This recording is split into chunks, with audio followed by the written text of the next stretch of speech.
Hi ma'am, here we're going to tackle about the Central Luzon indigenous creative crafts. Central Laguna boasts arch tapestry practices, including the Molinari dance, Bayanihan spirit, and unique wedding traditions.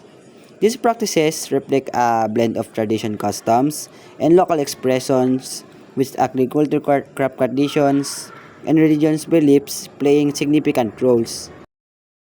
While cement pottery can be made without a kiln, proper heat treatment is important for drying of moisture, especially if you plan to glaze it. Cement pottery is relatively easy to make, doesn't require a kiln or special tools, and can be customized with pigments and additives. Cement pottery is also known for its durability and longevity, making it a good choice for our long-lasting outdoor items. So here's some of our video on how to make pottery made of cement. Cement. So Tsaka old first, clothes material or used old is towels. brush, cement, Yan ang materials. water, Yan, scissors, first, container, Wilkin container as you cut our the towel. moldering pot. Cut mo. Cut on your desired shape or design. Yun. And then, I cut another one here. You put a hole like this. Mm, Then, put it aside. Aside first. And this one. Then, you put water into a bowl. Here. Desired amount. And then, you put the cement. This one, cement. Di ma, ano lang po, ganyan, kano po kadami, ganun. 1 kilo. 1 kilo cement. Lahat po yan, sagad. Hmm. Or 1 depende kilo sa, cement. ano niya, labnaw. Depende sa lapot. Sa Ay, lapot mixture. pala. Sa mixtures. Mixtures yan.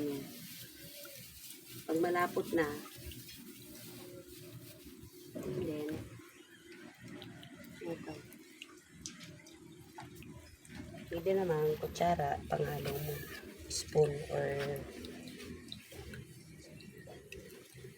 this one, Brush mismo. brush.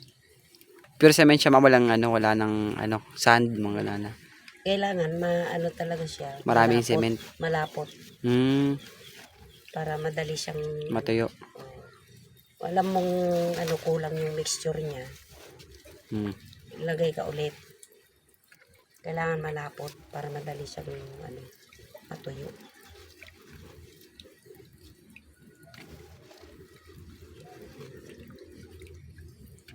Flower pot. Then, tapos yan, you soak the cloth. Get ready the soap. There. You soak. Soak mo sa semento.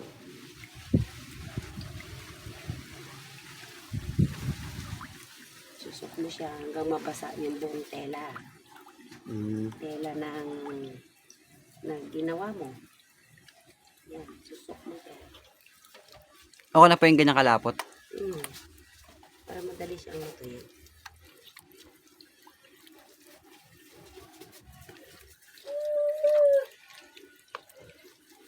Mabasa lahat ng semento niya. And then, lagay mo siya dito sa hulmahan mo. Ano ba tawag dito sa hulmahan? Hindi ko lang yan, pwede naman, hindi ako lang Tagalog. Lagay mo dito sa hulmahan. Basta yung butas po nasa ilalim.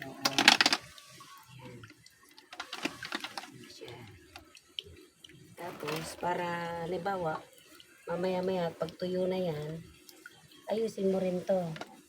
Kung gusto mong ano, yan, yung mga pagitan niya. Para pag nilagyan mo siya ng kulay, maganda rin yung kanyang pagkakaano. Yung mga pagitan ba. Lalagyan mo rin siya ng ano, design.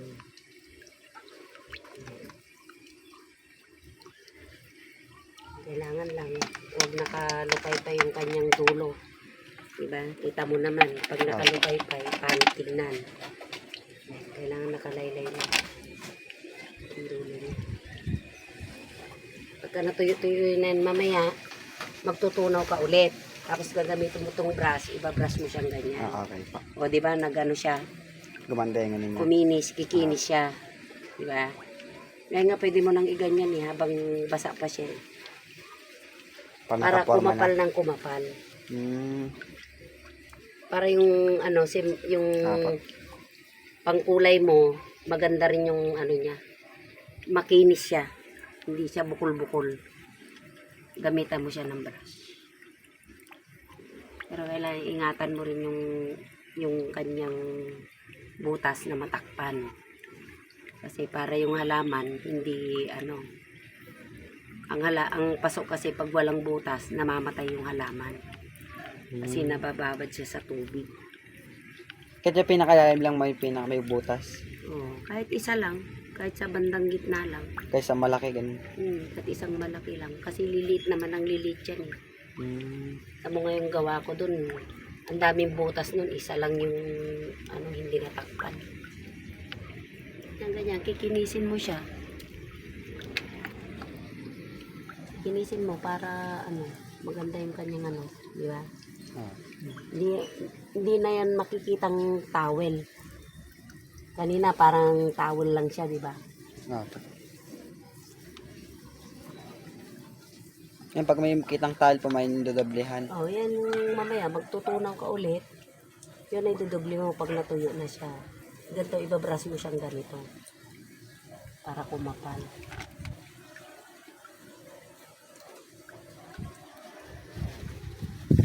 Kasi kung di mo babrasan na ganyan, pangit. Kita yung kanyang mga ano.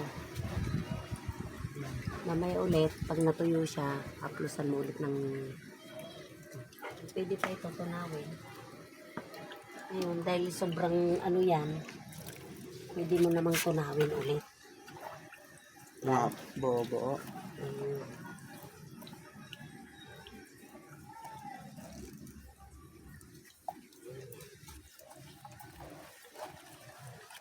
Tapos yan ang i-haplos mo dito.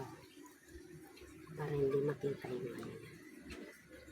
Yan ulit ang gagawin mo. Hanggang sa mawala yung mga ano ng pala niyan, towel. Parang tumago, di ba? Parang hindi pantay yung gawa natin sa ano. Kasi luma na kasi yung hulmahan natin. Saan nyo ulit natutunan yan, ma? Kay Mami Incar sa Laguna. Mami Incar. Yan, antike. Ah, Antike naman. Sangalan ang apelyido. Yung ano, Encarnacion Sangalan. lugar na Literal. ano, ma? Sa may Santa Cruz, Laguna. Santa Cruz. Pottery Ano din to, pala busy sila. niya to eh. Pottery din sila dun, mama, no? Parang ginawa niya lang libangan ni Mami. Kasi wala siyang ginagawa. Nung makitang maraming ano, maganda yung magawa niya, maraming nagpagawa sa kanya. Eh, naging negosyo na niya.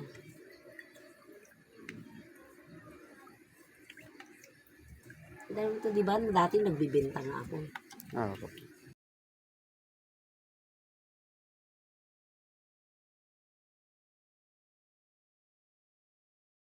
Ayan, yan na lang ang natira na isa eh. Yung nilagyan ko ng sili na yan.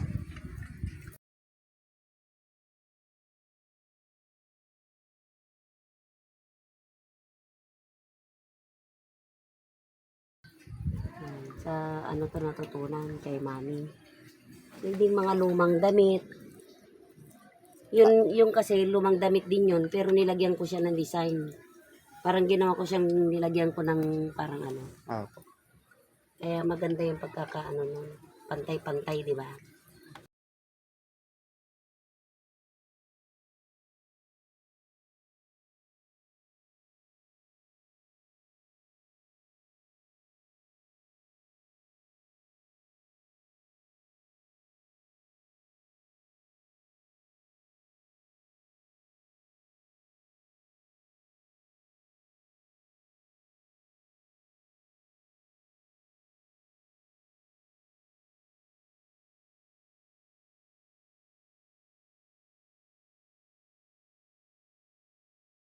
Sabang patuyo ng patuyo, titigas naman yan eh.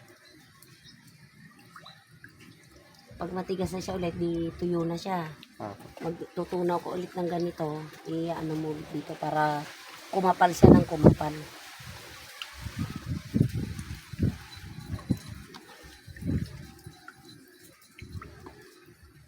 Kahit sa loob, di pag natanggal mo na to, kailangan may tira ka pa dyan.